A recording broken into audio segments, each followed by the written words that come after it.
against AI. I'm clear on that. But there's like a connection that, when you've had like a really good caretaker that's different from somebody that I don't think you can get from a machine or somebody that doesn't give a shit. Anthony, it's called bedside manner, right? Because Anthony, I work in the physical therapy field.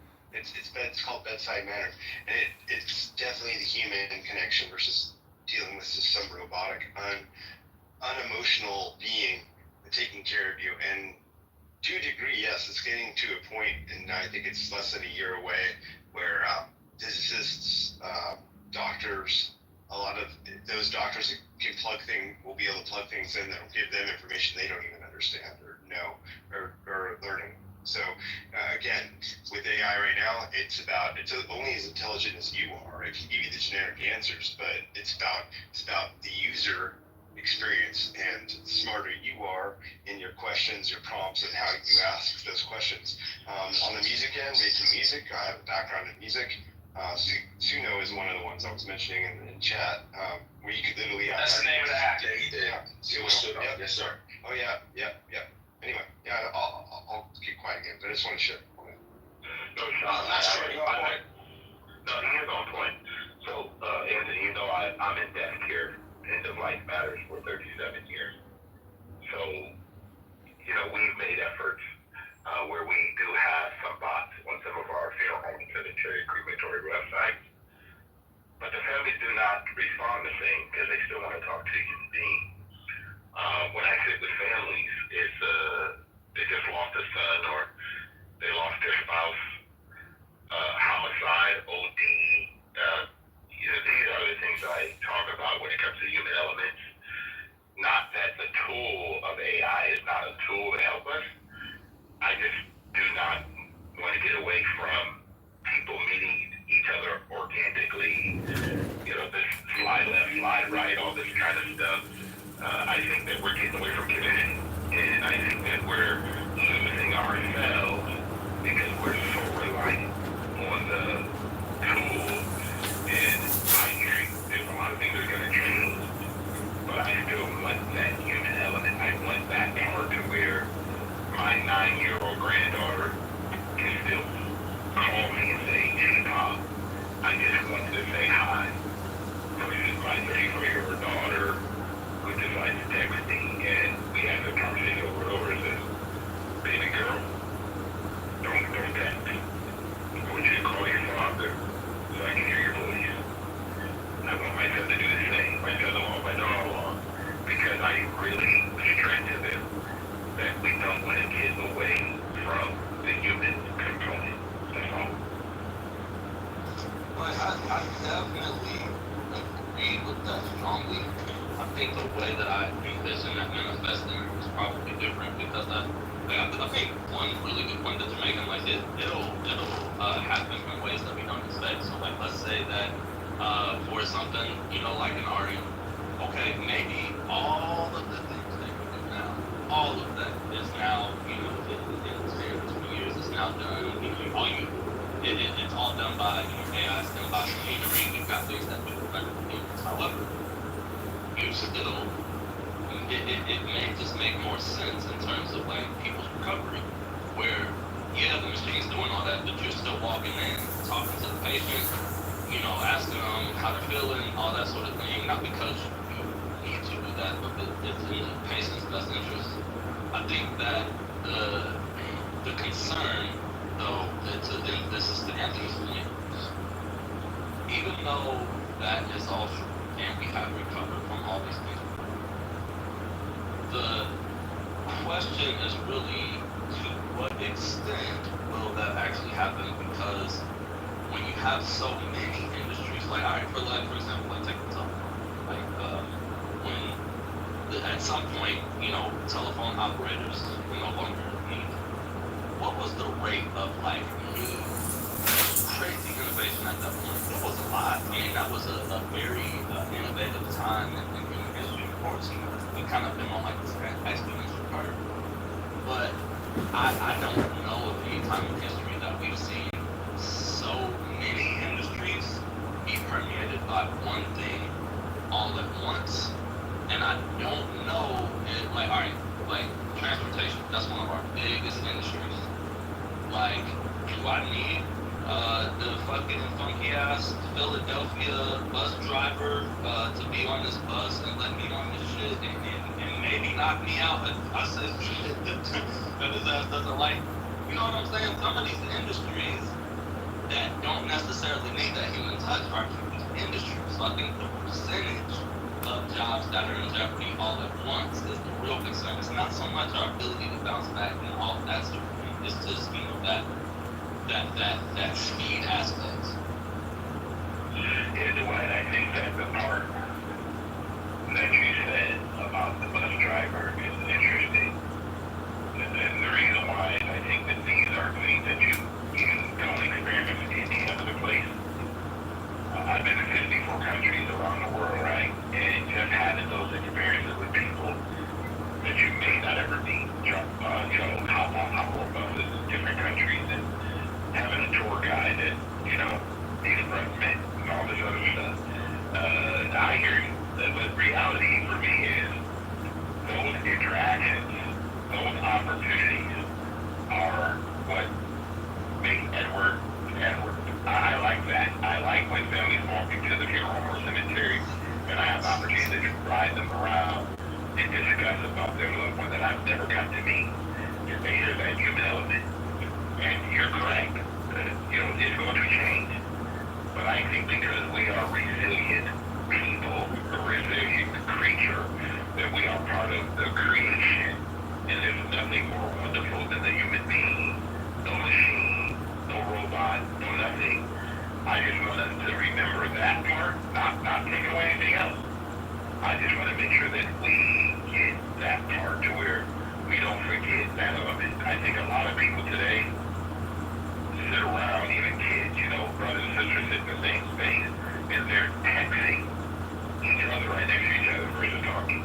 Or they're like driving, and guys, at some point we have to really think to ourselves, is the technology benefiting us, or is it a tyrant?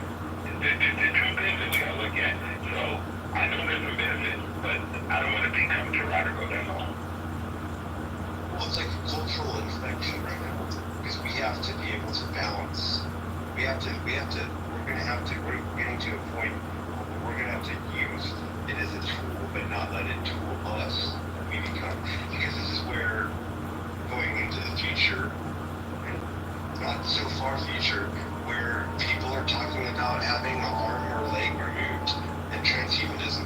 And I hate to, if you haven't heard that term yet, do your research. But basically improving upon your body and people wanting to constantly upgrade. It starts with Neuralink. Where does it stop?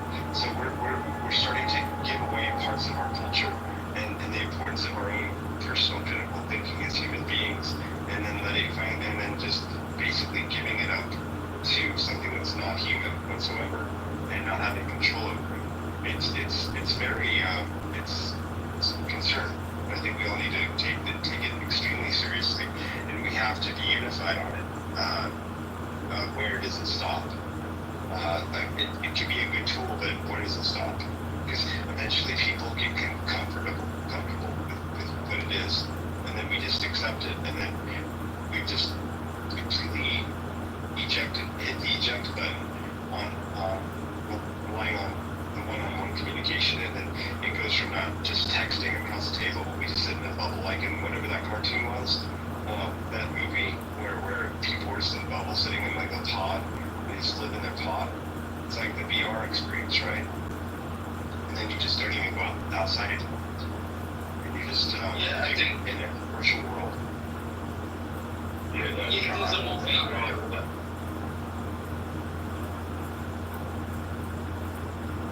Go ahead. Gotcha. Now I'm saying there's a movie, I believe the name of it is Elysium, something like that, where they had this machine that could heal anybody of any ailment, and the rich people that were, you know, formerly on Earth have left, and they've colonized like a satellite right outside of Earth, and there's this the star of the movie's trying to get to Elysium so that he can heal some family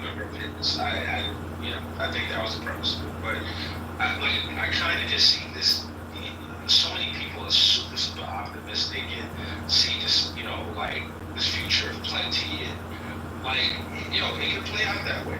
And there's no country I would rather be in as we go through the change than the United States. I think that of all the countries, when we look at the demographics and the ability to fix demographic issues through immigration, and when we look at just our ability to be self-sustaining if need be, and our military might, I think that when you combine all of those things, that America's probably best positioned of any country to survive what's coming next,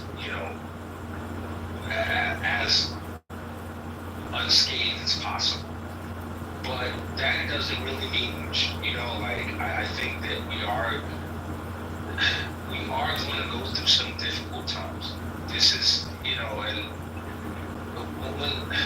when I used to laugh at the UPI, I thought, this is ridiculous. This is basically socialism. This is dumb. But, it's becoming more and more apparent that we're headed towards, a very stark rich and poor, have and have not. And, those people that have access to those resources, Sean mentioned transhumanism, are they going to even be the same species as poor people? When you can afford to have the brain implant that other people can't have, and that brain implant can make you think, 1,000 times faster, and you get perfect recall, and you can, search a database, and every person you see, you know who they are, what they're about, and everything about them. This is brave new world territory. I'm just these are things that kind of existential type questions that keep me up at night. Facts. Yeah, I like the story kind of about that stuff. Y'all might be inspiration. Anyway, so the transhumanism thing that you mentioned, it actually ties. So I mentioned third place in the chat. You asked me about it. The point that I want to make about that transhumanism, what is headed to, what is while we may value the human element, we have to be wary that some of these changes may happen outside of our, conscious decisions. So an example I would give would be third places. Third places is the play. I actually have one, but a lot of people don't. Your first place is home. Your second place is work. Your third place is where a lot of people are going to be church, but a lot less people attend church in today's age. I'm one of them. But something like that, where you got maybe it's a gym, maybe it's a bar that you hang out at, or whatever. A lot of people are lacking that, and it's not because people don't want that. It's because of these macro scale changes that weren't designed to do that. It's NIMBYs, it's districting laws, it's result of all these different factors. And then you also have social media, for example. When did we all decide as a society that, you know what, I don't like all this interacting in person stuff. I'd rather argue with my uncle that I haven't seen for 12 years about some political topic on Facebook. You know what I'm saying?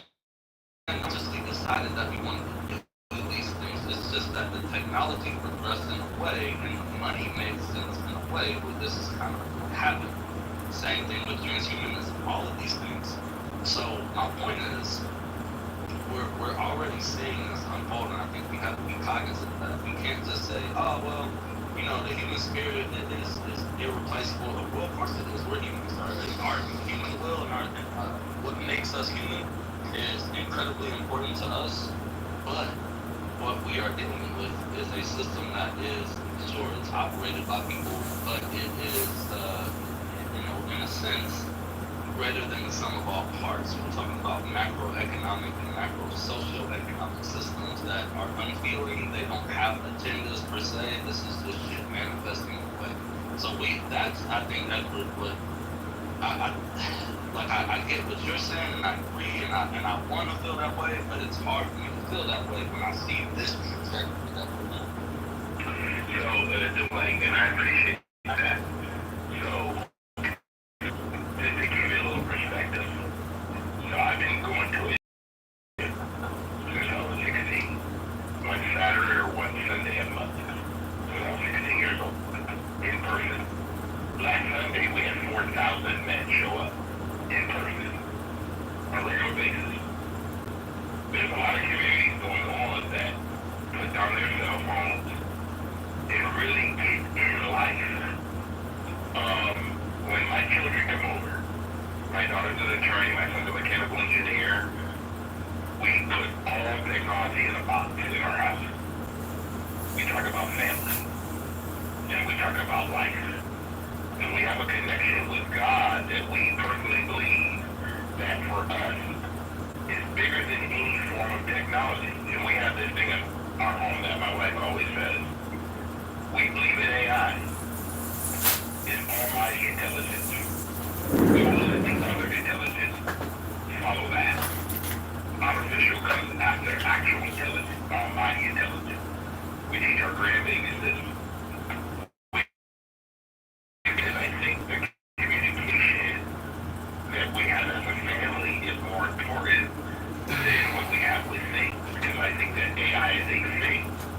Is a tool that I think, like you said, we're not consciously in decisions where we should be making these decisions, where we're choosing life over things that are causing us to number one, separate ourselves from each other, causing us to not be critical thinkers, not be innovators and passionate and implementing. I love these things. I like when Andy and I go back and forth. That was in real life, we'll be doing the same thing. Sean, the same thing. I think Americans over there in Chicago, I think if we all met up, I think our experience would be completely different. We'll have a wonderful time together, or we'll learn clarity over agreement. And to me, I think, I don't want to miss out on this. I'm 61 years old, guys, and I don't want to miss out. I see so many young people today that have no interpersonal skills. They can't even talk. People got degrees. My wife says people got degrees but no temperature.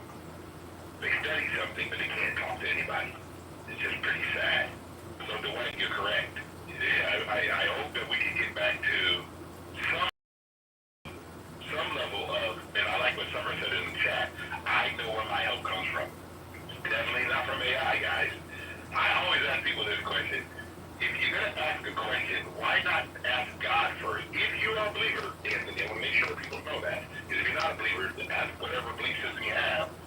But my help comes from the Lord. It doesn't come from AI, but I will use it because it's a tool. I land there. Edward, this one for a second too, and I appreciate the conversation because I think this is extremely important. Here's one that we're going through right now. Remember cutting cable? Remember how much, how cable was so damn expensive and we ended up cutting the cable when we started streaming? Now look what's happening in streaming.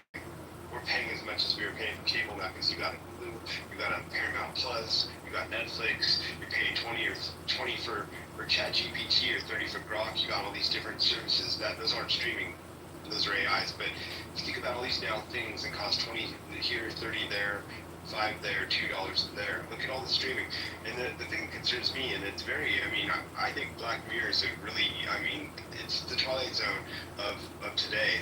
And if you look at this, think about when you do get that new leg or that Neuralink, and what that subscription service, did anyone talk about subscription service? Wait till they do subscription service. Oh, you get all these amenities with your service when you have it implanted, but if you can't pay the bill, then you're going to get that with the commercials infused in it.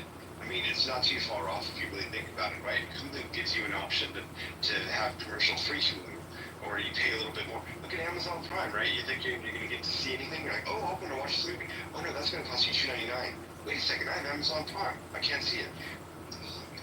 Cutting the cable, cutting the cord, and now the streaming services, this is happening right now.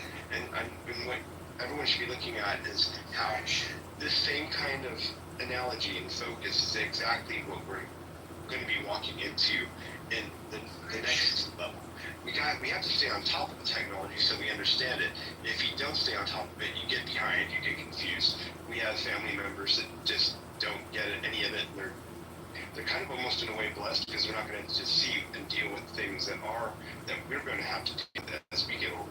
I'm just short of 48 as well, so as far as getting older and seeing all this, I've always found it important to stay on top of tech, and I'm semi-tech nerdy, but I've met a few people that actually are developers in AI, and it's over my head, and I'm still trying to stay on top of it. It's coming out so quick that you don't have a chance to catch up, understand it, or deal with it, and then before you know it, you're run over and you're taken over. Hey, Sean, I have a question for you. Yeah. When was the last time you've been out to the ocean? Oh, I live near it. It's cold as hell. That's the only reason why I don't go to it. But I used to have an office that was like literally 50 steps away from the ocean. But I'm about 10 minutes away. I see the ocean fairly regularly. You see it, but when was the last time you've been out to it? Been in it? Oh, no, for a while. It's too damn cold. Okay, no, I understand. And the reason why I say this is that everything you said is true. I mean, I got it. But this is a conscious decision that each person will have to make for their own life. We're either going to be the expression of who we are, because see, I believe getting outside is important. I tell young people all the time, it's good you are now free to move about the country. You're now free to move about every place. And you know what I've learned from the lockdown? That you guys know that the biggest business that came out of the lockdown is door-to-door services? Did you guys know that? There are more people dropping off stuff at people's doorsteps now than anything else, which is crazy. We've gone back to there's nothing new under the sun. People are ringing people's doorbells, knocking. I see people putting door hangers on people's doors. Why? Because I think that the human element, Sean, has become so much into the screen. All we do is look at these screens and swiping left, swiping right, swiping this, swiping that, versus just going out. And if you get a chance, go look at my post. My handle's everywhere the same. Edward Leno 827. Or on X, on YouTube, on Facebook, the same. My wife and I, last Sunday, went to the ocean in Newport Beach. We just took beautiful pictures. We do this every weekend. I mean, that's one thing that we do. We like each other, we talk to each other, and it's just fun. But the biggest part for me is this: getting outside, looking around. Too many people today, and I talk to young people here in California on a regular basis, and I ask, when's the last time you've been to the ocean? When's the last time you had a picnic? Just go out, put out a blanket, and just have a picnic. Guys, we're so much into the technology that we forget the people around us. Like I tell people all the time, there's more abundance in your life, but you're not even recognizing it. I learned. I'm hoping that, like, this will, at least to some extent, result in that. Although I think, like, the trajectory right now is not good, in my opinion. I can see a situation where it actually enables us to connect with each other in ways that we couldn't before. And I know, like, for a lot of people, Anthony's example of, like, oh, we're going to have to be socialists, like, that sounds extreme to a lot of people, which it doesn't sound extreme to me, but I'm kind of crazy. What I can kind of see, which is related but not related, well, if we're not all doing these menial ass jobs, you know what I'm saying? Like, if we get rid of the factory worker, nobody fucking likes working in the factory. If we get rid of the burger flipper, nobody likes flipping fucking burgers.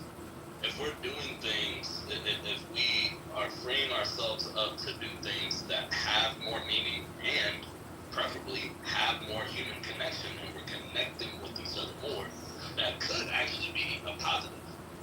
It's just, we see how things work out. You know what I'm saying? We see how things tend to work. Dwight, I got it, Dwight. Everything you said is true. But Shane just said in the chat, okay? Because we're talking about stuff of substance, and actually spending time with your loved ones, and taking your children out, and going outside, the room shrinks. People leave. Because it's not not drama, guys. There's no trauma. There's no drama. There's real life going on. It's just funny that when you have a conversation about responsibility and just enjoying the abundance that's in life. Listen, like I tell people that work in our organization, hey, thanks for showing up today. Thanks for being on time. That's a good thing. I mean, guys, just showing up is a good thing. I don't know why we don't see these beautiful things that we have versus all this other stuff that people want to define themselves by. That I'm an AI technician. I got this going on. I'm an AI engineer. I'm a computer nerd. And this. Okay, that's great. But who are you? Who are you? What we do to make a living is not who we are, guys. We retire from that. You got to ask yourself the question. Look in the mirror today and ask yourself the question. Who am I? Do not be defined by technology. Be defined. Now, this is Edward, guys. Be defined by the one who creates you. Because there is an image. And some of us don't believe. And you know what? I respect those who don't. It's okay. I can have conversations with everybody. And they all know this. I don't care who you are. One thing I will never do. I don't judge people. I don't do that. I have no right to do it. Okay? What I do is make observations, but at the same time, I'm going to show kindness no matter who you are. You don't have to believe what I believe, but I'm going to show you respect regardless. And I hope that at some point, each one of you, I have the privilege of meeting you in person. Because we're real communicators. Like I tell my grandbabies, words are 7% of communication. Tone is 38%. Body language is 55% of communication. Why do audio apps die? Because we don't get to see the real intention of that body language, of what people are really communicating. It's really, really sad.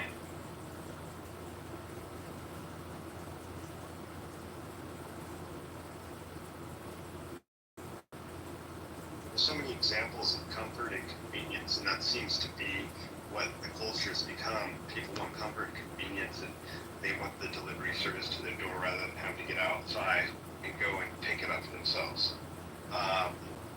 Even our TVs, even the high-end TVs now don't even have an on-off button.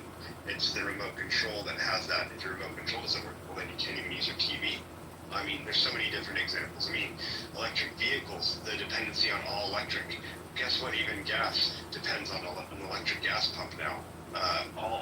So it doesn't even matter if you have a gas or an electric. When you get to a point where they just own everything, they can turn it off on you. I say they, I'm talking about the government, whoever that entity is. We're basically starting to lose control. We used to have phones where we could actually take a battery out and put a new battery in. Now we have to plug our phone in. We can't have 5 batteries, right? Just take one out, put another battery into our phone. No, not anymore. And even when your phone's off, they're still connected and pinging to satellites where you can be found. The possible elimination or threat of currency and cash going all digital, and how that can just be shut off. If whoever they are, you can represent that in any way you want to take it, shutting it off because they don't want like what you're saying anymore. The control over us and how much we're allowing that control to be taken over. Versus say back in the day when you ran your own farm, you were homesteading, whatever you want to call it, growing your own things, not relying on any technology at all. You start your own fires, etc., etc. You were independent. You didn't have there's no control over that. You could do that without there was nothing that could prevent you from using those things. Now everything we use is, we wouldn't know what to do with ourselves. I mean, if California had, for example, where I live, had no electricity for 7 days, can you imagine the mayhem? Yeah, I can imagine mayhem, but no, I like to see that happen, Sean. You know what? That would be the true purge. I mean, the true purge. It wouldn't be a purge for 2 weeks. No, it wouldn't be a purge. No, it wouldn't be a purge. This is so funny. I don't know why all of us miss out on the reality of life. Guys, there's life before electricity. There's life before the telephone. There was life before the internet. Guys, we've done this. We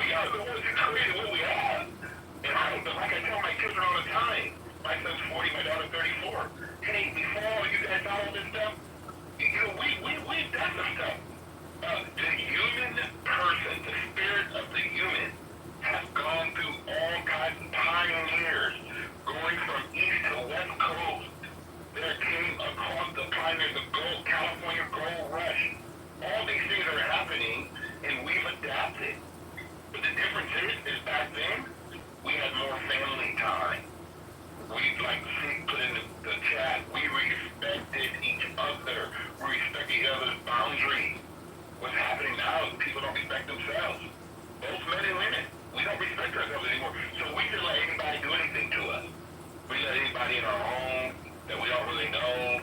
We let people convince our children that they're not boys and girls, and we let people cut them up and do all this craziness for us. I mean, just listen to what we come to because man has decided that they can control other men or other women. It's just completely nonsensical. And Sean, that's why I say that at some point we got to get outside. Let me say it again. We got to get outside. People got to go and talk to somebody else. Go to the library. Go somewhere where you're going to meet some people. Talk to somebody. I mean, listen, I do this on purpose, guys. I'll go in the supermarket on purpose and say hello to people. They're shocked. People in California are shocked. They look at me like I'm crazy. I said, yeah, I'm just saying hello. It's a nice day. It's a good day. Just want to say hi to you. I talked to two 18-year-old people on Monday. 18-year-olds. I just wanted to find out how their day was going.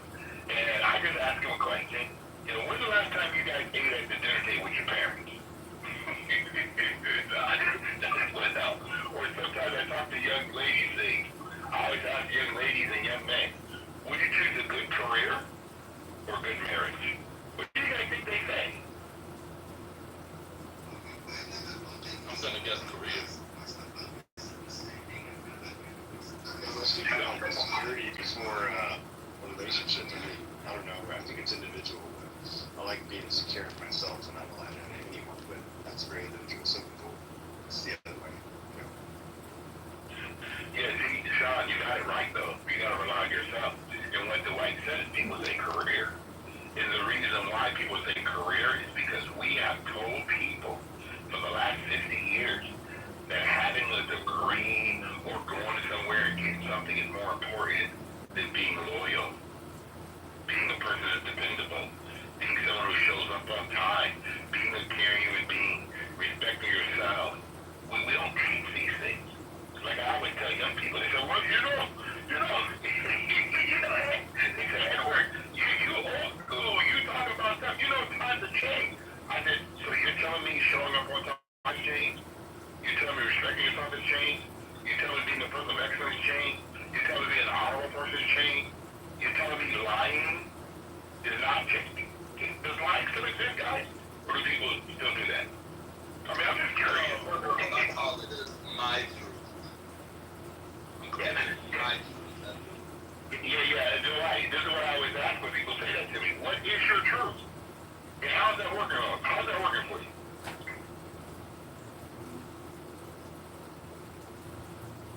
I appreciate what's being said in the chat too. I want to say I appreciate what's being said in the chat too. Oh, she left. I was gonna say I'd love to see Christy come up on stage, but I think she left. I think she has some resistance to just the conversation of, some people just fully embrace and say don't deny technology. I get that, but because everyone else is learning, and even if we stop, other people might not stop. We have to stay on top of it, be smart, understand it, and know how to handle it, use it correctly. It's like Clubhouse. When Clubhouse first came out, look how messy it was. Look at now how it's changed and how it's evolved from then, and how it's kind of how you see the ebbs and flows. How even just from room to room, how some of us are just finding it hard to even want to find a place to even go into if we want to use this app, because it's such lackluster. Everyone's robotic, and let's talk about Diddy. Let's talk about Israel. And I'm like, there's so many other things we could talk about. I think a lot of people don't want to come in and open up a room because then you're charged and you have to handle all of that. I do want to say before I have to go right now, I do have to leave. But Edmund, I do appreciate you actually being in the room for a change and stating, hey, we're having a debate and you're streaming it live on YouTube. I do want to give you credit for that. And for that, I do give you respect for doing it this way. I think this is a smarter way to go about it. So I appreciate that. Thank you. What's up, JB? JB, Sean, I don't you know I respect you, bro. Thanks for coming up and being. Appreciate you too. Just being yourself, man. Respect you too.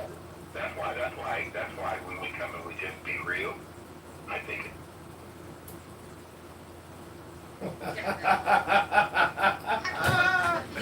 He boomed it. He boomed it. But that is not a concern of mine, because I do not, I'm not concerned with who's fucking your children either. I give a fuck. Shut the fuck up. Nobody cares. he's not targeting fucking anyone like that. What do you mean? But there's nothing. But there's no clients. Nothing happened. Epstein did nothing wrong. And Gil is in prison for no damn reason. She trafficked kids to nobody. Well, that's what the document says. Exactly. Fucking wild. That is not what the documents say. That is not exactly correct. You haven't seen the Southern District redacted files from the court case. This camel-nosed jockey, shawarma-eating financier from Canada, is a fucking bullshit artist picking his nose and wasting your time. That's right. That is true. That is actually true. Fucking A, that's true. You say the same thing day after day on here. Are you like, I know you must have Tourette's like Dr. T-Rob's up there, who uses the N-word at the end of every sentence. N-word! Wow, what a life. Autistic. What a fucking life. I'm just someone who, like, you don't value your time, so why would I value your time? I value my time. Don't waste my time. Allow me to waste You your time. value your time. If you valued your time, you wouldn't repeat yourself every single day on here. It's pathetic. You can leave it. You can Exactly, N-word. There we go with the Tourette syndrome again. It's the same story every single day. What's wrong with you people? Shit. What do you mean, you people? You people! You repeat yourselves. I'm talking about Clown House Hey, users. Congressman, what's the name of your boat? Lady Hawk. City Hawk what? That's the name of it, Lady Hawk. That's too fucking generic. Is it Hawk with an E? Hawk is spelled H-A-W-K, mate. Some people spell it with an E. No. We spell it without the E. Oh, child. I'm tracking my sister right now, and I thought I was Child. You thought you were going to track her to my boat. Every boat has an NNS on it. Oh, I didn't register it, actually. I bought it on That's Craigslist, right. No, you but too, bro. I didn't register it. Child. Well, I don't blame you. Ooh, child, I'm gonna say the N-word 1,000 times. Ooh, child, Epstein didn't do anything wrong. Ooh, child, the Republicans are a bunch of conservatives. Ooh, child, my name is Randy. Put that in Sunu. Put that in Sunu. In this room, they were asking Dude, don't take me to hate Trump. person on Clubhouse, and Roger said that you were up there. Don't hate me, hate Trump. I'm not the one saying we're pitiful. And He he is. said that Randy That's was right. the biggest fucking moron. I never called anyone pitiful. He is the one called you pitiful. Randy, stop repeating yourself. It's crazy, Randy. How many times are you gonna repeat yourself? We've heard it already. I'm the one calling you pitiful. That is Trump. No, because you have your problem. But I'm not the one saying that. I'm not an elected official. You're not voting for me so that I protect the one cooking your children. That's not what's happening here. How about you go? What's happening here, Randy, is that you're spamming regardless, and you're saying nothing intelligent or important, and you just repeat yourself day after day like people care what you have to repeat. They just don't care anymore, Randy. You've reached the end of the cycle. Let it go. Stop repeating yourselves. I do not care who fucks your children. I don't care who fucks your children. You just keep repeating yourself. It's crazy, Randy. Stop it. That is you. I just would like it if no one fucks my kid. That's- I don't care about your kid. You don't have any kids, so you won't have Because if I had them, then Trump would fuck him. God This has is just another toxic space. I'm leaving. I can't deal with people like Randy anymore. It's a waste of time. It's such a waste of time. That is a waste of time. I'll go. I have work to do. I don't know why, but like, did you ever see the other video where it was like Question was, it's those rich people. They're given an unfair advantage. That's just, those rich people, a lot of them worked and created and have an intelligence that, quite honestly, I don't have. And we're blessed to have them. You know, are they perfect? advantages that they can get. Yes, they will. But and it's aggravating that, say, Walmart has put out a lot of small business, but it's not aggravating when I go and get a fair price for something I'm purchasing at Walmart. It's I don't know. It's a hard problem to solve. I don't disagree with you. Indira, what's going on with you, Indira? What's going on, Indira? Wow, what a whole, that's a whole, wow, Miss Indira. Hey, how are you? It's the best day of my life. How are you? I'm hanging on in there. I'm hanging in there. I can't stay long, but I saw a notification that Joe was in here, and I believe she sent me a message, maybe on TikTok or somewhere, saying that she would love for me to come back.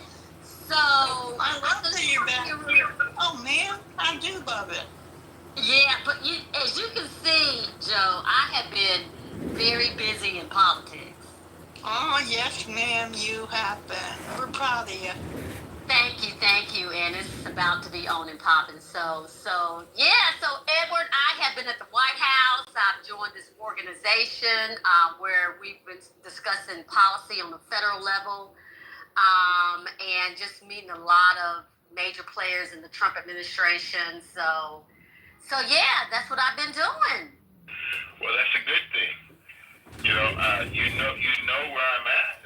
You need some help, let me know. I absolutely will. But but I just want to come in and say hello. I got some paying job work I got to do right now, but I just want to come in and say hello. I don't know what you guys are having in another room, but I'll certainly be on the lookout for it. And Joe, you still have my cell number, don't you? I think I do, but I'll have to look. I don't recall that I do, but I'll look. Oh, okay. Well, look and see and everything. But it was good talking to you guys.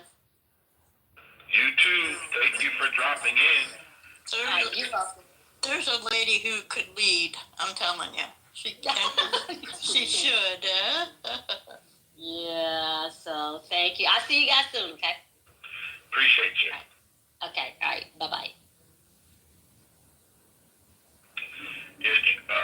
Joe B., I think that there's a lot of leaders. You're a leader too. We're all leaders, So it's just what are people willing to take on, It's a big task out here. So, especially here in California. Well, that's a whole country in itself, right? It is a whole country in itself, and hopefully, we'll get Steve Hilton in the right, proper spot. I've been attempting to work with his campaign for the last 4 months, so see what happens, Who is that again, Edward? Steve Hilton, he is running for the governor of California. Yes, I didn't hear the complete name. Yeah, the New Revolution. He used to be on, had a program on Fox News, but he actually worked in the British government. He worked with Margaret Thatcher. He was like her Secretary of State,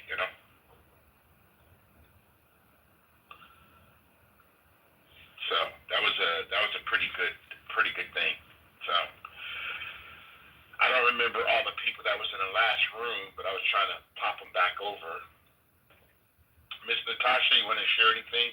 I see you down there. Some of you guys moving forward.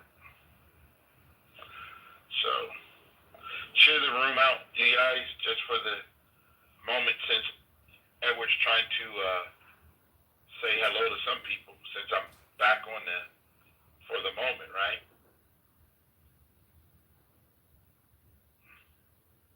Some of you people I haven't spoke to in a while.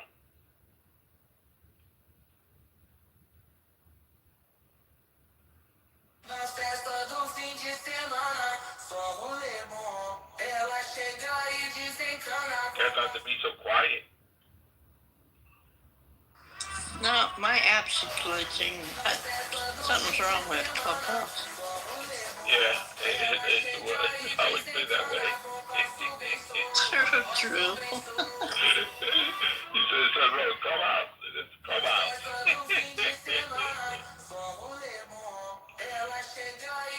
I don't think you were in there when we had this other conversation where I got dropped out of some rooms because I was talking about the Bible. I thought it was quite interesting. We had a whole conversation about it. I meant this tongue in cheek, but God forbid, right? Yeah, he does. But, you know, obviously people don't want to hear the truth. They would just want to hear their truth. So it's just kind of interesting. But and it changes every day. Oh yeah. Of course, you know that you can't be the same person because it's just not. That's not. People want to be a character. They don't want to have character. That's a big difference, you know. Good. Having character. Be a character. Come on, Bill.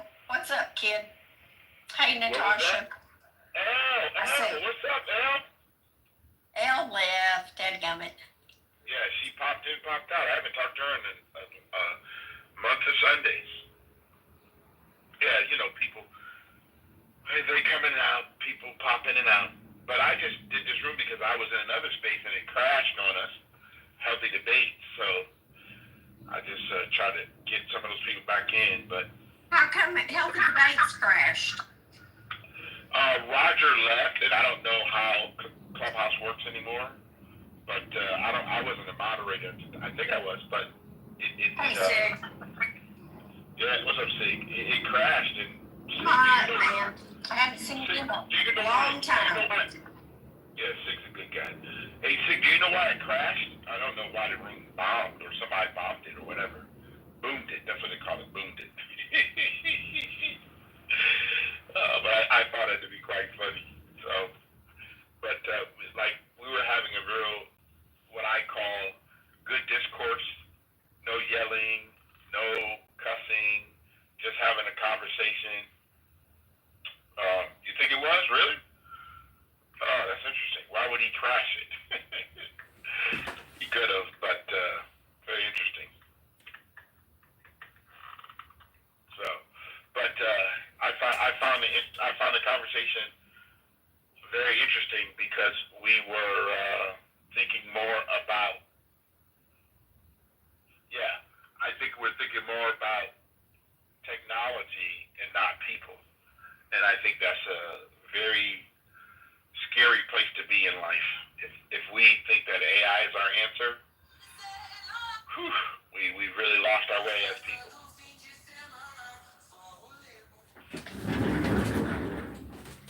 Hi, Sig. I haven't been on the app much. I've been so busy. Right now I've got a carpenter in the house and I'm trying to pick out wallpaper, and I had my granddaughter here. There's been a lot go on, Edward. I had my grandson at my house for 5 months. How's your grandson now? Well, he's doing okay now. I wouldn't pick the denomination that they're going to, but my kids are back in church. And, but he was. Robot's going to be moving, 1,000 times faster than a human in physical space, literally picking strawberries at a rate of 1,000 times faster than a human. I just think the exponential growth here is something that you're not really taking account for in your forecast. And again, you can object to the people who are advocating for this. There's a bunch of reasonable reasons to be like, nah, we don't want an automated world. One of the biggest reasons is you're going to displace workers by the millions, if not hundreds of millions, in a relatively short span of time, and leave a whole bunch of people out of the workforce and therefore out of the means by which to provide for themselves to a large degree. I think that's a little bit too doom and gloom, but a lot of people do argue that. What's hard about those arguments is you have to take into account the creation of new jobs that go along with the technological development. But you could still take that into account and then argue that there is a trajectory by which a huge swath of any given workforce is going to be, especially in America, are going to be displaced by machines. And I do think that those arguments can be made, taking into account all of the parameters involved. But like, then what do you do? And then there's a bunch of people who have policy solutions. Like one kind of conceptual example would be the freedom dividend by Andrew Yang, but it's basically a form of universal basic income. But what pays the universal basic income is a tax on the technology companies that are producing the machines that are displacing the workers. So you could do something like that as a policy solution. And then the reason why it's good for the companies is that people are still getting money so that they can purchase things. So the economy is still going in some way. And among the things they'll purchase are whatever the technological companies are making or producing, the goods, the services, etc. You need people in your society to make money so that they can go purchase whatever the fuck the robots are making, whether it's popcorn or whether I don't know, man.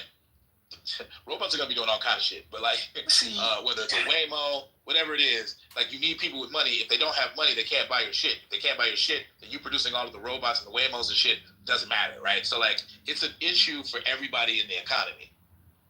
Yeah, but these things, I think y'all understand. These things will be gimmicks for at least 5 to 10 years, at least. Caleb, don't. Look, I was deliberately avoiding the sex robots. Caleb, stop it. I'm sorry. That's a whole new can of worms, Caleb. What is going on here? Now go ahead, I'm sorry. I was making a joke. What is this? Okay. You know, what the hell?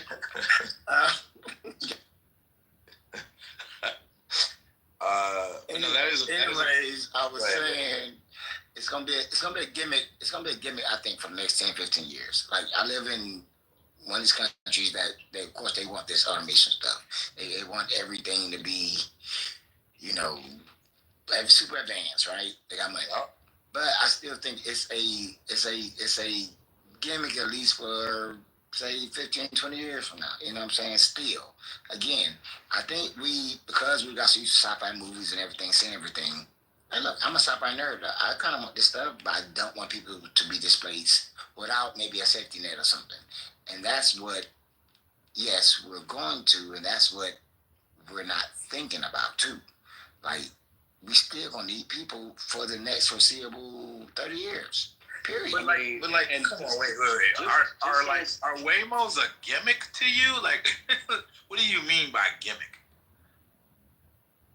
Well, no. I mean, I'm not saying Waymos are a gimmick. Like, I don't have Waymo. We don't have Waymos here per se. You know what I'm saying? So I don't know about Waymo. I'm not in the States.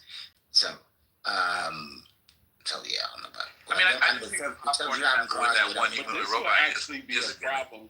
This will actually, in the long run, be a problem for the government. And here's why. Because, even if people are not working and their needs are being taken care of, it gives them too much idle time to think. And what are they going to think about? They're going to think about how they don't like the government. They're going to think about, they're just going to have too much time to be creatively thinking. And this is where revolutions and overthrowing of governments starts to happen. That's a huge assumption. It is. With more idle time comes a lot of possibilities. Some people will probably think creatively.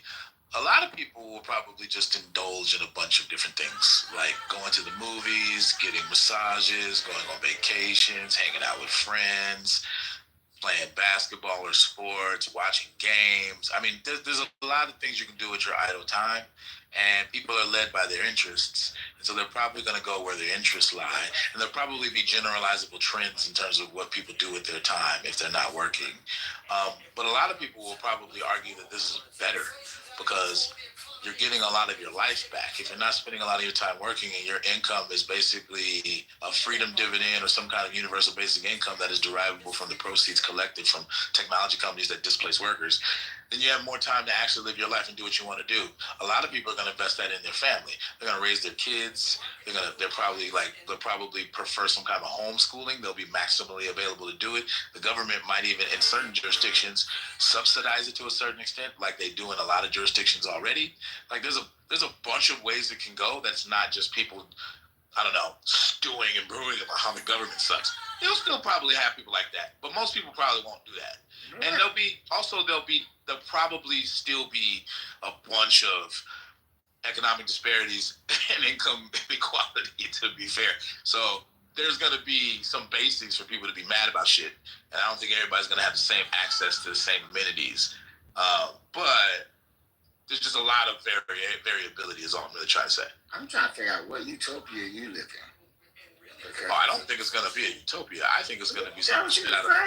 I think it's going to be some straight out of Black Mirror, bro. I think it's going to be something straight out of Black Mirror. For example, since Caleb went there, there's going to be a lot of problems. There's going to be a lot of problems with relationships when robots get as sophisticated to where you can barely tell them apart from human beings, and people start having sexual relationships with them, which is inevitable because people right now are fucking silicone dolls that don't even move. So, like, yeah, that's going to happen, and there are going to be some preferences that people have towards these very anatomically correct, very realistic robots, android robots, and like, it's gonna fuck up the dating scene for a lot of people. It just is, and like, I don't know exactly what the social toll of that is gonna be, but there's been a bunch of books written about it that I think are fascinating, about like the social tolls and how people are actually gonna like be advocating for robot rights. You think I'm playing, but I'm not playing. Dead ass serious. There are gonna be people advocating for rights for robots, just like people advocate for rights for pets or for non-human animals. And they're dead, like they already exist, but they're fringe. But they'll be way more popular if you get sophisticated enough androids that look like and act like human beings. So you're gonna have people doing that, and that's gonna be a whole political fucking paradigm. That's gonna be relatively new. We'll be dead and gone by the time they come along. I don't know that that's true. We'll be old probably, but they're already making these robots. Like, it's 2025. They're already making them. The prototypes exist. You think I'm bullshit? Like I know way too much about this shit because I studied it in college.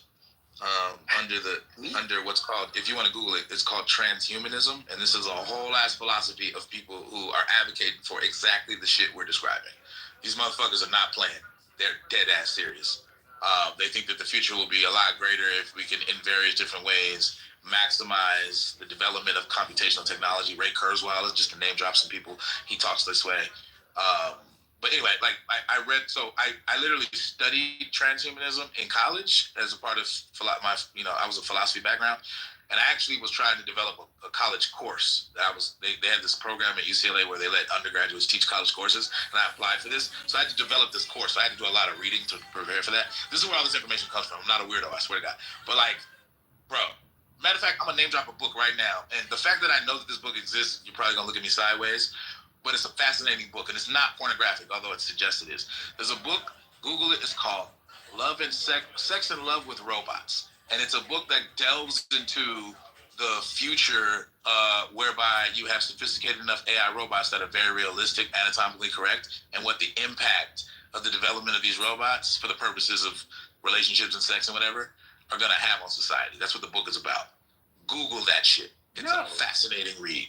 Right, but again, of course, you're talking about the future shit, right? Again, Back to the Future, you know what I'm saying, 2015, right? Keep that in mind, right? Have a point with that, right?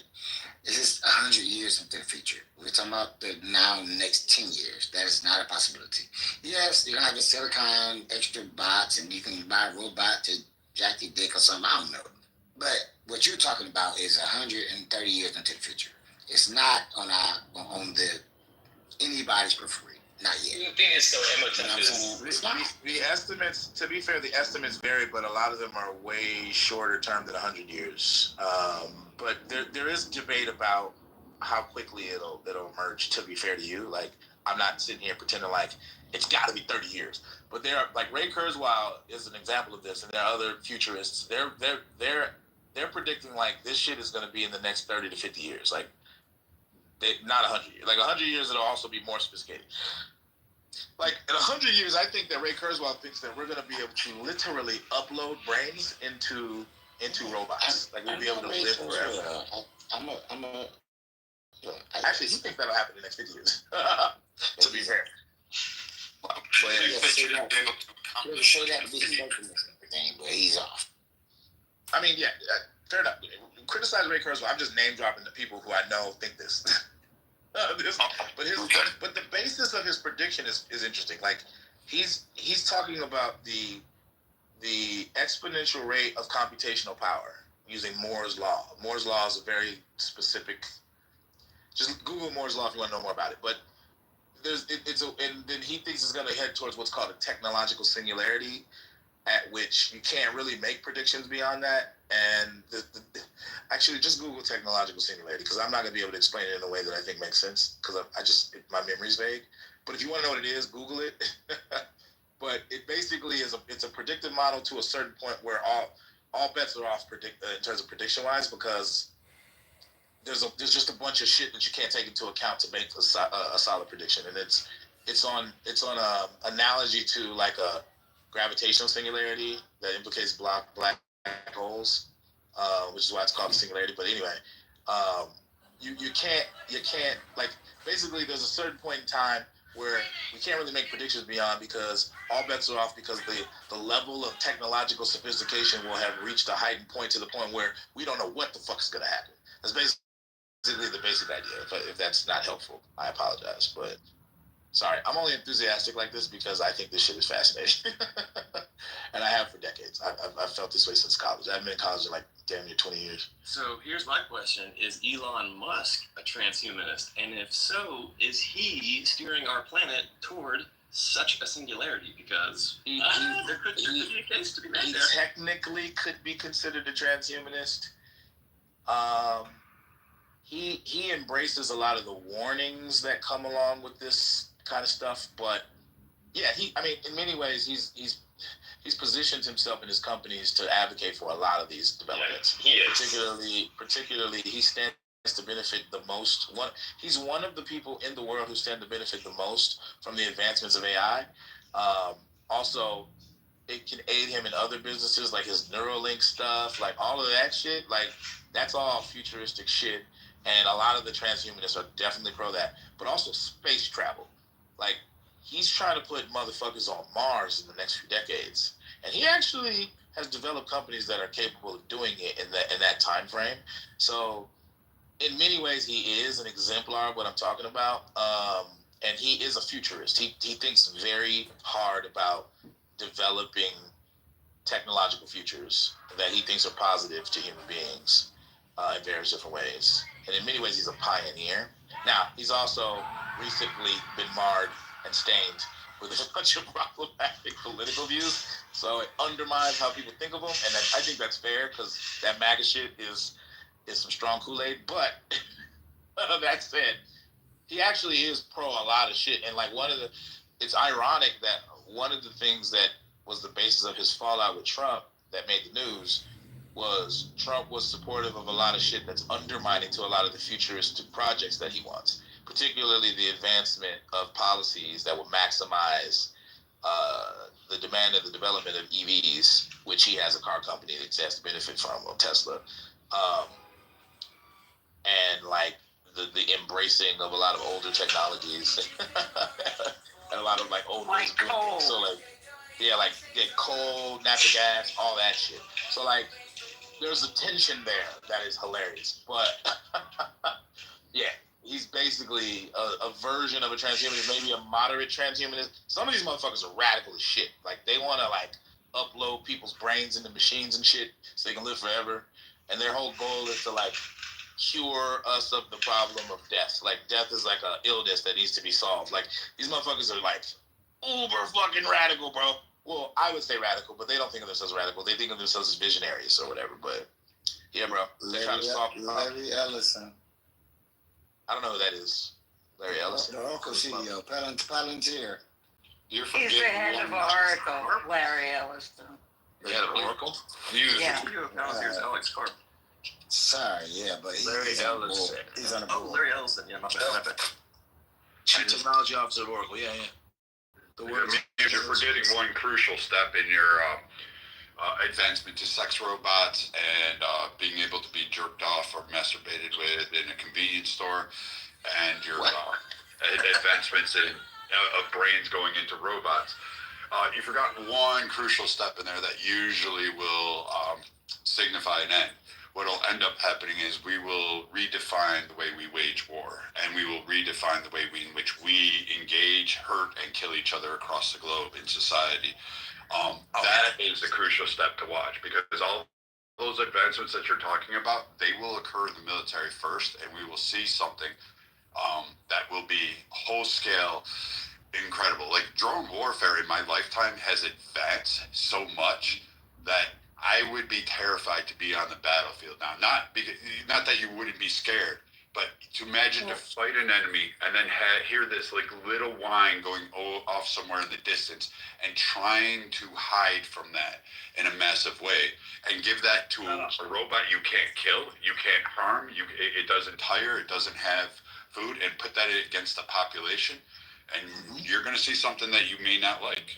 Well, okay, to be fair, I think you have a valid point, but just to throw this out there, although there are a lot of examples where it does, not all technological advancements start off with military applications first before they're, outsourced to the public. There's a lot of them that are actually developed for public consumption first, and then actually the military will adopt them after the fact.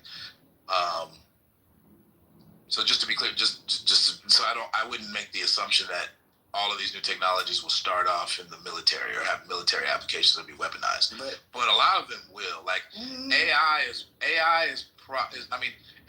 a bunch of applications that are not military already, but it has a bunch of applications that have been military since its inception, from smart bombs to whatever.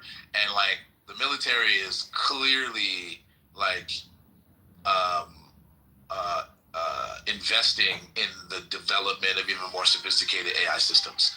So particularly for drone warfare, but also for other applications. So like, it's a weird example because the early forms of AI were applied to the military, and then they went out widespread to like the general public, but then they got like reinserted into the military again as it advanced. So there's like a weird cyclical thing with that example.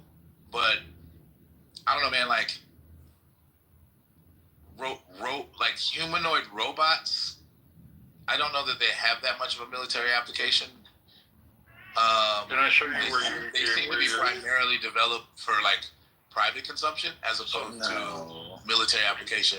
There are some, particularly when it comes to like parts of people's limbs and shit, like to like replace like arms and shit like that.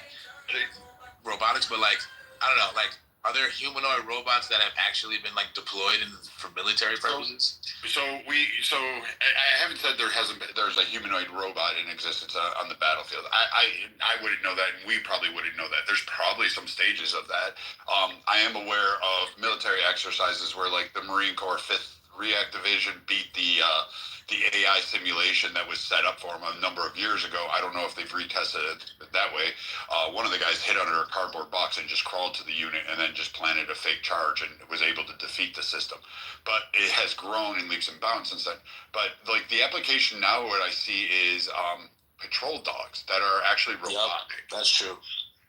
And so I've seen weapons placed on these to be able to implement. They're using them for like bomb squad applications, law enforcement. Yeah, so this a lot of ways. Yeah, and so like for an old salt like me, a veteran, I'm looking at this and I'm seeing like we thought nuclear weapons were bad, and yes, we didn't have an explosion, but now we're going to implement these alongside with our warfighter frames. And once that technology is even seen, there are going to be other nations that are going to deploy this, develop it, and make their own versions, or even steal ours. Like China steals shit all the time from us, and they'll sell it to bidders around the world. So, it's an arms race. But what about cyber warfare? That's also another area. Yeah, that's a huge application for AI. I mean, you want AIs that are sophisticated enough to outsmart that. I mean, that's one of the reasons why there's government investment in quantum computing, actually, partially. There's a bunch of other possible applications for quantum computing too, but like all of that shit. Like, I mean, if you really want a whole nother like nascent field of technology is like nanotechnology, and like all of the fuck shit you can do with nanotechnology, bro. Like, there are a bunch of military applications for nanotechnology that are scary as shit. and that we've only seen in our sci-fi films. But there are other applications, like there are medical applications for nanotechnology. Like imagine if you had a bunch of sophisticated AI controlled robots that are in your bloodstream, they're really, really small, and they can like heal you from the inside. They can like recognize cancer cells and neutralize them before you develop cancers and shit. Like that's the kind of shit that pretty well developed. That technology is pretty well developed and being tested. Well, it's nascent, but yeah, I mean, yes, it is being developed. That is 100% true. But my point is, the possible applications go beyond what I think the state of the art is at this point. And there's a bunch of reasons. Like it's not as cost effective. Like there probably will be a stage at which nanotechnology becomes as ubiquitous as like cell phones. But like that's the kind of shit that like people have been talking about, theorizing about for decades now in the kind of transhumanist futurist space. Like it'll just blow your mind the shit that they've come up with, and they're now like starting to actually like have prototypes for and shit. But they've been theorizing about it since the fucking 60s and shit, if not earlier. Like it's wild. But yeah, anyway. Yeah, I mean, that shit's fascinating to me. I love technology is going to be very, very interesting because, I mean, it's not going to be like the movies Terminator, where you have these lumbering kind of automatons shooting, dodging these bullets. No fucking way, dude. Like Brad said, you're hype for this shit. It's going to be so accurate. No. AI deciding to wipe out human beings is actually a realistic possibility. Like that's. Yeah, I mean, accessibility too, right? I mean, think about as these things advance, become cheaper, and all of a sudden, like the Mexican cartel or some bad actor that with a bunch of resources has access to this stuff. Like, and we're gonna really need the fucking Neuralink shit. We better hope this stuff works because we're gonna need a revolution in consciousness if we want to. You better hope I become John Connor and stay So a lot of these ideas, the only access to the general public has to them are vis-a-vis sci-fi movies that are really impactful on our culture, and so that creates a bias towards looking at them in a very specific way. But they're still like good to like reference because people have a frame of reference at all for the technologies. It may not look exactly like a fucking T9000 or whatever the fuck they're called, but the idea that some kind of sophisticated AI machine becomes self-aware and decides that the biggest threat to its existence are human beings, and then proceeds to create a fucking genocide is actually possible. Like that's not. It sounds far-fetched. It sounds like the shit out of movies. But that shit is actually plausible. And a lot of futurists do try to take on the threat of like AI that like, because there's like a logic behind like identifying human beings as threats to the planet. Because we do a lot of fuck shit on this planet. Let me tell you something that like terrible. Like when I read it, I sat back and people were heralding it as a great invention. They now have drones the size of a mosquito or a bee, like that small. And the idea, like you won't hear it, you won't see it, you can't pick it up unless you have some sort of counter device or AI or drone protection around you, which even then that can't do it. But just imagine like 50 feet away, all of a sudden just a swarm of these just come out and just enter you, hit you in the heart, lung, chest, like nothing can be protected because you can't protect yourself from something like this. Or the idea to inject, say, a communicable disease that's horrifying. You can do this. These applications are being thought of because we're doing it with like controlling mosquitoes in Florida. We're trying to tinker around these edges, and every time we advance, it seems we go through this whole period where we're going to do like some massive fucking slaughter, and everybody's going to get all noble after everybody's dead, and then we say, oh, China's already again. China apparently, or Japan or China, one of those Asian countries, developed one that is like they're looking for spy applications. It's the size of a mosquito in China. Yeah, that shit's. I mean, Black Mirror is popular for a reason. Black Mirror has a way of tapping into these scenarios. Yeah, Black Mirror, the show on Netflix, it has a way of tapping into these scenarios and kind of showing what's fucked up about some of these potential futures. And it's kind of eerie because that shit's very possible. Like, I would like to welcome can I welcome you guys to Conspiracy Theory Land that y'all always calling us crazy? And now y'all sound okay, first of all, I never said all conspiracies were crazy. Not you. Okay. But we are pontificating endlessly about possibilities, but that's not quite the same as conspiracy theories. I'm saying all these things were considered conspiracy theories, though. So well, yeah, like the whether or not a country was spying or something. Everything y'all said was conspiracy theories. Y'all called us nut jobs. What you saying, y'all, Fatima? This Walker, I'm painting the broad brush. It might be unfair, but I'm bro. I got conspiracy theorists in my family, bro. I love some of y'all. Some of y'all are crazy though. I just want to welcome y'all over here. Just welcome. Get comfortable. Yeah, one of the things that I think is attractive about the conspiracy theory community is they do engage in conversations where we kind of loosely talk about future possibilities and all this kind of stuff.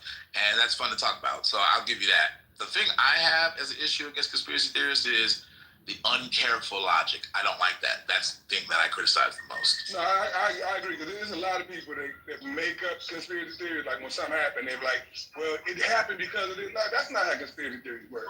No, I definitely get the sloppiness of it, but yeah. But in general, I definitely... I mean, I was talking to flat earthers for like a year just because I was fascinated by what the fuck they thought was going on. Like, I was like, wow, like, why'd you just assume that shit? That's just me though. But you know, I got a lot of conspiracy theorists in my family. It's normal, particularly in the Black community, because we've been engaging in various forms of conspiracy theories about what the government was doing to our communities, and a lot of that shit turned out to be fucking true. Yeah, we seen a lot of fucked up shit close. Yeah, so like I get it. It's a part of our culture to a certain extent. I get it, but yeah, some people in our community be going a little too overboard with some shit, bro. But I'll caution that. Take this as a word of caution. If you think with the advancements of technology that you have infringements on rights and that our applications are going wrong, you wait till this technology actually jumps ahead, and you will see that it will be targeted, and you'll be screaming for something reminiscent of the past. That's what I see going forward. Like, do you really want AI saying, hey, this one neighborhood out here is going to be the biggest problem, so we are going to focus all assets in here, and we're just going to go in and clean it up, however way it determines it. And what we will see is lawmakers bend and modify laws to enable that to happen. And that's what I see going on, because everybody's embracing this thing. It's going to be a utopia. And show me somewhere in history where there ever was a utopia. And please don't bring up the fucking Bible. But I mean, show me a utopia that has existed in civilization. The only utopia I know of is whatever time period Republicans are talking about, and they say they want to make America great again. Because the way they talk about that shit sound like it's a utopia. Whatever period they talk about, I don't know what it is. They make it sound so awesome. It's a method that applies to you.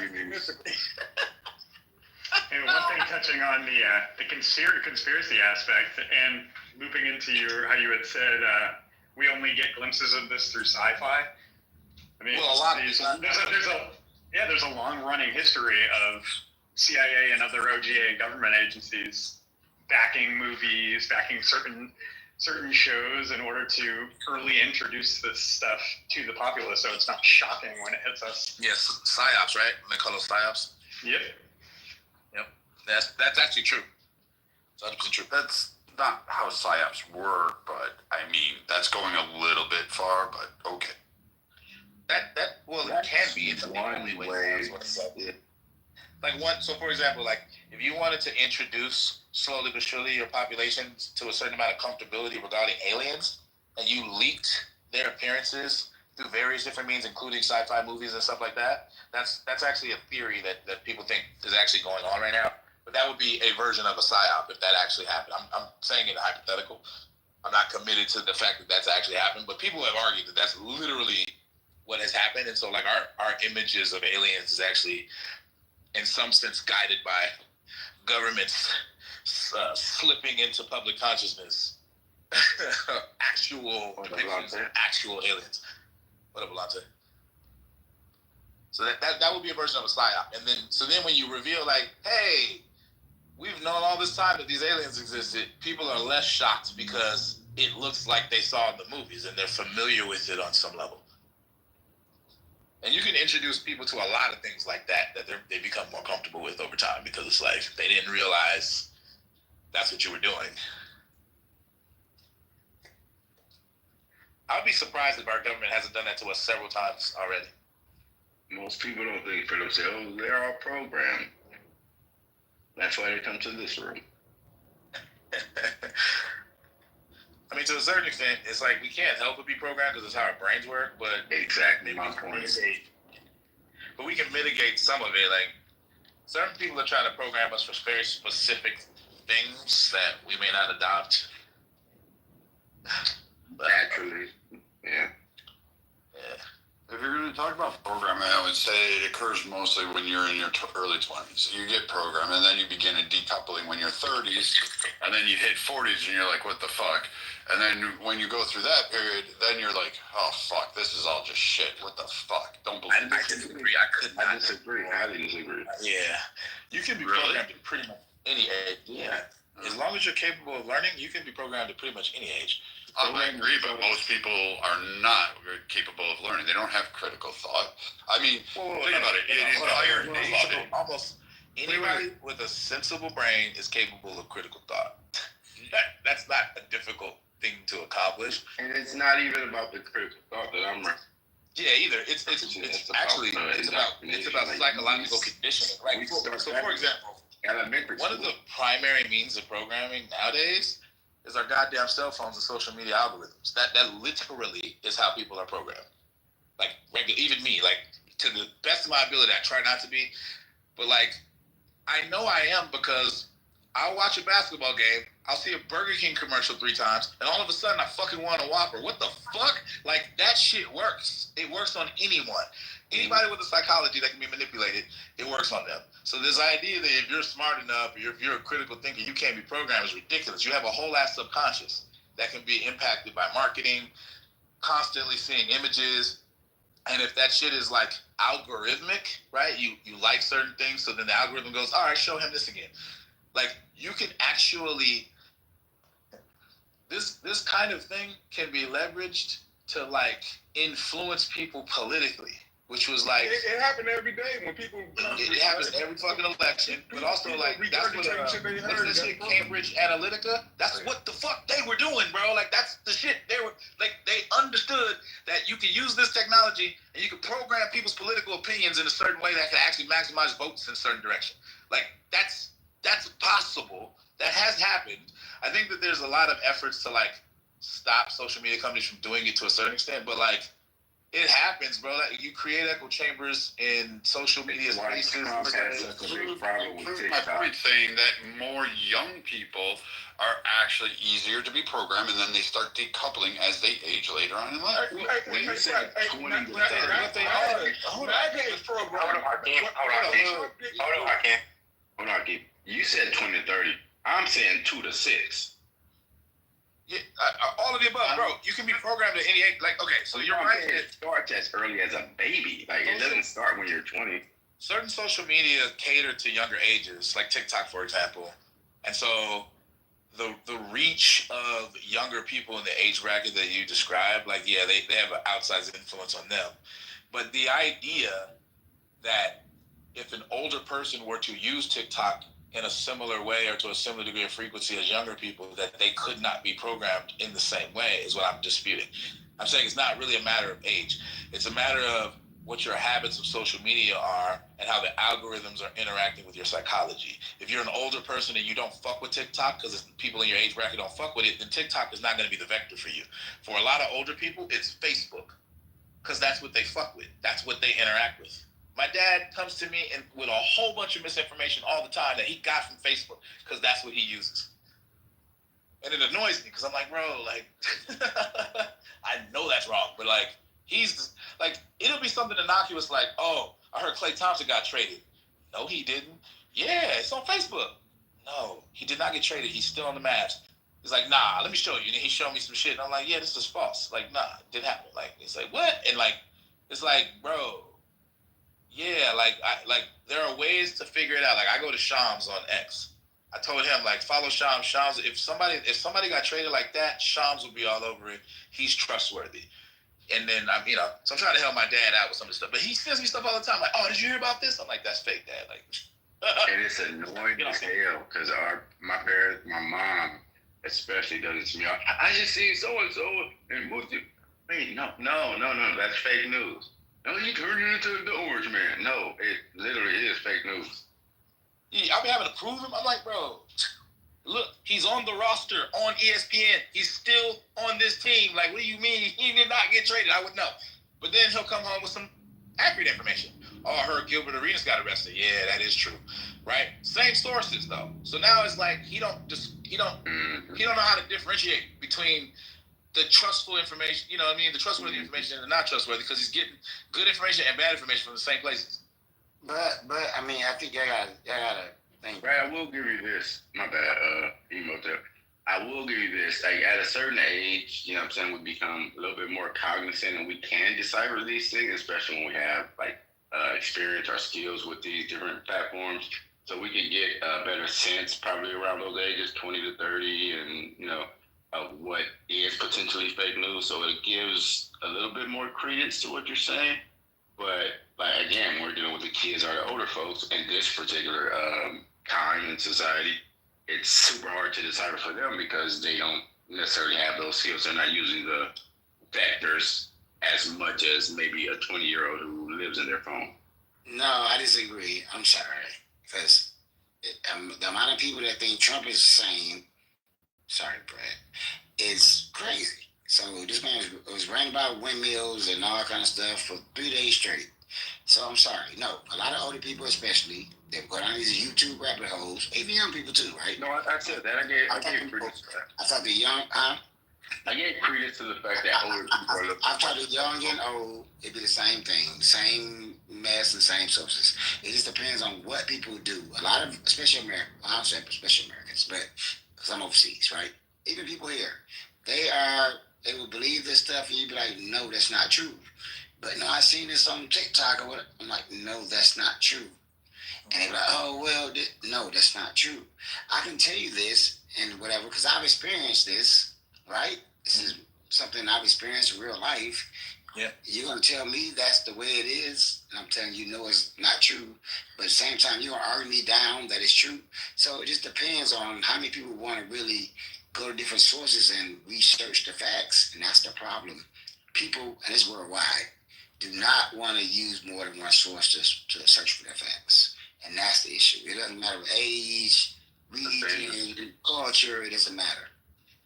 Yeah, we also have to account for so we're talking about fact, right? So that's easily debunked or whatever.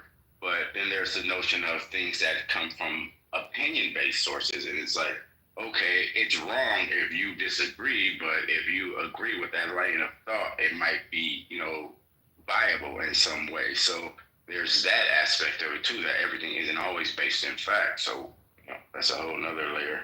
I mean, opinion is opinion, right? I mean, yeah, that's well, but if you like political ideology, but it's my that's opinion. That's good. I want to agree. Like the thing I was disagreeing with Brad is this idea that once you reach a certain age, you're not susceptible to being programmed. I think to mitigate it a little bit, I agree. I just said there are less. Well, there's a sense in which that's true. There's certain vectors of programming that I think you're less likely to fall prey to, and I think like my TikTok example was good because once you reach a certain age, you may be done with TikTok, or really certain age brackets don't really fuck with TikTok, never really did in the status quo. But like the older generation is still programmable. Like a lot of older people, some of them are on Facebook, but actually some of them watch cable news. Like cable news disproportionately skews older, and like motherfuckers are watching Fox News every night and like believe in shit they see or whatever it is. It could be Newsmax, News Nation, it could be CNN, MSNBC. Like a lot of the older folks are watching that shit for real, and like they're believing a lot of it even if it ain't true. And that's one means by which they can be programmed. It's not the only one. And like the programmability of human beings hasn't really to do with whether or not they're critical thinkers or not. It has more to do with how susceptible facets of their psychology are to impressions or being manipulated in various different ways. And like, I think it also social media algorithms are one vector, but like television commercials are another vector, or like whatever you watch on TV. It doesn't have to be commercials or marketing. It can be like public service announcements. It can be news, whatever. Like anything that impacts the way that you think about things, right, can like be used to manipulate you, right? And like there are a lot of things you can do to minimize the likelihood that you'll be led astray. And I think a lot of us try to do that. We try to check our sources. We try to do different sources because we know about bias. We're maybe to a certain extent trying to be attentive to our mental, like, you know what I mean? Like to a certain degree attentive to our subconscious, but that's hard because it's subconscious. But we take steps to kind of minimize the ability to just be total robots or robotically programmed. But like we're all susceptible to it. Like no matter how smart we are and no matter how like well-intentioned we are and our like diet of information, like we're all susceptible to that shit is what I'm trying to say. Yeah, I mean, I think the key is diet of information. I feel like you hit it on the spot, and I think as people get older, they generally narrow their variety of food sources in their informational diet. I think that's basically like my grandpa's generation was basically completely traumatized by Fox News, believed every random conspiracy theory, weapons of mass destruction, all that kind of stuff. And then I think the boomers, they just are just trapped in the world of academia and they're just reading whatever fucking Politico and I don't know, all those liberal news sources, you name it, right? And they're just stuck, trapped in that. And they think these are authoritative news sources and they can't really move past that. And then whatever they look at online, it kind of just feeds that. They kind of just base their selection on that and just becomes this never-ending kind of like reinforcement circle or this forcing function to continue to only feed them with what they see as authoritative news sources. So now basically the entire boomer generation is just like traumatized by CNN, Rolling Stone, MSN, like you name it. So I think it's just like as people get older, they just become lazy in how they diversify their news sources, and they just end up having like an infinite feedback loop of the same kind of bullshit. And yeah, I just feel like that's kind of what it is. It's like the kind of the duty as you get older to continue to make a fucking effort to read, to like diversify your sources, because it's a cross-referencing that really, I don't know, am I making sense? I feel like I'm trying to make a point. You know what I mean? The cross-referencing is one method of many that you can use to like identify bias or not be misled with misinformation. And there's other strategies you can use, making sure that you're not constantly participating in certain echo chambers and just trying to diversify what you hear, being open to talking to people with different perspectives. These are all strategies. They're not all foolproof. They don't always prevent you from being tricked or misinformed, but they help. So yeah, I totally agree. I mean, one of my like biggest drivers of being in these rooms is I'm trying to promote that kind of environment. Like I do want, no matter where your perspective is, I do want you to be able to like voice your opinion. I might disagree vehemently, but hey, at least I heard from you, and maybe you'll plant the seeds in like in 30 days. I might be like, you know what, that one thing that one person said I disagree with, I kind of agree now. Like I like that because that, to me, that shows some kind of openness. And it doesn't always happen. Sometimes I'm like, no, I still disagree, but like at least I have some reasons now that I can articulate. You know what I mean? So yeah, I try. It's just frustrating, like that our older generation is completely kind of unaware of the tunnel vision and echo chambers that they're in, and then you end up with kind of like Russiagate bullshit being perpetuated for like 4 years. It takes people 4 years to like realize that's bullshit, and then municipals that were really buying into that still don't realize that it's bullshit. And then our older population are the only motherfuckers that vote, so they're just like the ones voting based off a lot of bullshit. But I don't fucking know. Yeah, the younger population needs to get out there and vote because I feel like they're the ones that are a little bit more privy to some of the, like, they're the ones that generally have more diverse set of news sources. But I guess that's kind of like a separate issue. I think some people who are members of the older generation deserve more credit though, because they're not a monolith. Like they don't all. There are people in the older generations who do use technology in similar ways to us. And they have learned how to navigate these things like us. So I wouldn't cast with too broad of a brush, but I there probably Could is. Trump convert a Word document into a PDF? Could Trump? Probably not. Yeah. Some couldn't, but I can. Probably not. But like, I can, and I know Dr. that. Francine, and to be honest, I don't know that Trump's the greatest exemplar of like checking your sources. Trump regurgitates a lot of shit that's false all the time because of his echo chamber awareness. I mean, I'm not trying to pick on Trump either. I'm just like making a point that like it's unfortunate that I think the older generation generally doesn't diversify news sources, and they're the only ones that vote. I think that makes us particularly susceptible as a society. I think that's a horrible overgeneralization. Yeah, I was gonna say. Well, I'm sorry, Dr. Francine. You're the exception. A much broader palette than that. He's bringing it up. I mean, there's wisdom that comes with old age, and a lot of the older people are wise in their approach to addressing the I would say the dilemma of misinformation. They do try to have like wide variety of sources. Some of them are still reading print newspapers. I don't know why, but a lot of them are using because some of us like books books and papers as opposed to that's a little, that's a stereotype. But like, some of them are tech savvy, just like us. Like they know how to use smartphones. They're on Clubhouse. They access the same shit we access, and they have different methods and shit too. Like, so I don't want to make it seem like it's all of them. But there are like generational divides in the ways in which information is consumed that I also want to give credence to. And a lot of older people consume information in particular ways that are kind of like, the habits of their generation. Like cable news, for example. And I can acknowledge that too. I think it's weird that society itself wants to get, like I hear this talk about older, and as I approach age, I find it ironic because when I was younger, I said the same thing, like, oh, you don't know anything. And we've all said that when we were young kids. When I was about to face the world, and Dad gripped you by the shoes, Marshall, you got a lot of background, man.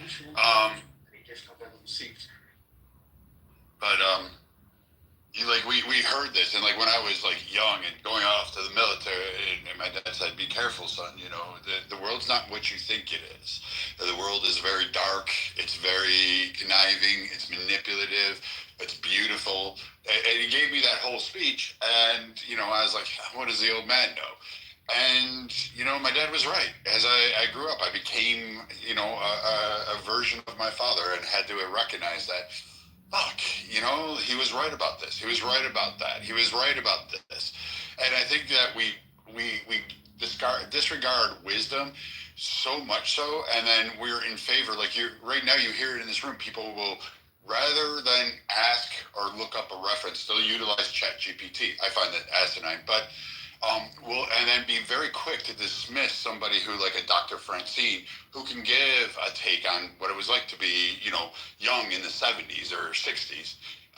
And she can tell you the vibe and what people were generalizing, thinking, rather than, and give you a firsthand account of what was going on from her lens, and you can learn something. And we saw this in the pandemic when all the businesses and all those lockdowns, like, nobody knew how to fucking can, jar. Most of your wives and girlfriends couldn't cook a fucking meal to save their lives because they didn't know how, because Uber Eats was the biggest thing. And when they shut down restaurants, you couldn't Uber Eat shit. So you either had to live off of McDonald's or eat burnt crap that I eat.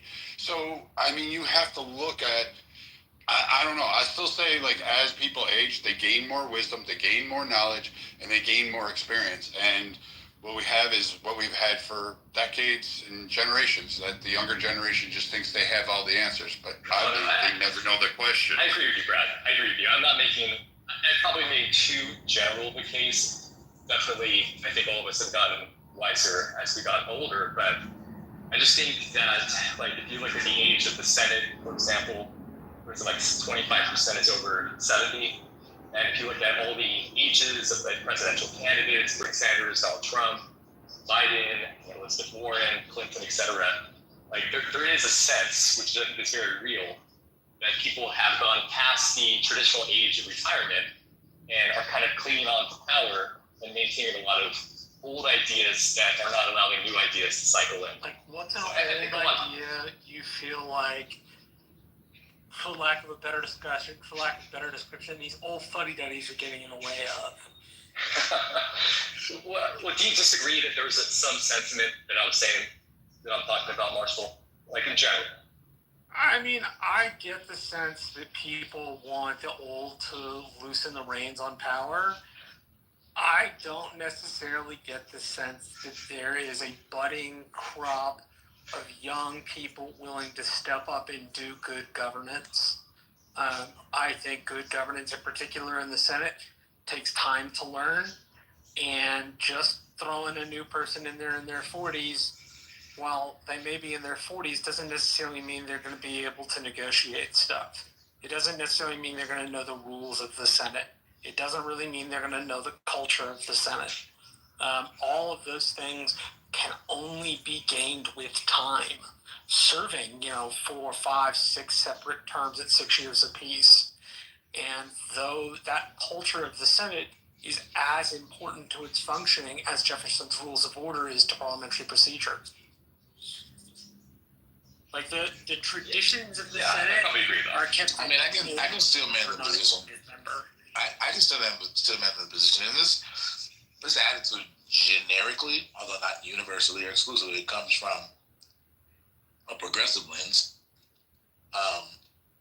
There is a lot of, particularly in our government, like let's say Congress, for example, in Capitol Hill, there's a lot of deference to like the good old boys. There's a lot of deference to senior members of Congress. And sometimes that deference is justified, and it's rooted in this idea that, hey, these people have been in there the longest, they're therefore the most savvy and can help you navigate, the way things are done in Washington or whatever.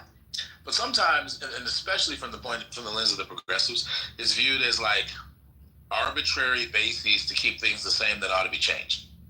And so like there's a tension there, and I think the progressives have a point. And sometimes these examples become pretty, like, I think obvious. One such example perhaps is the issue right now that is actually being talked about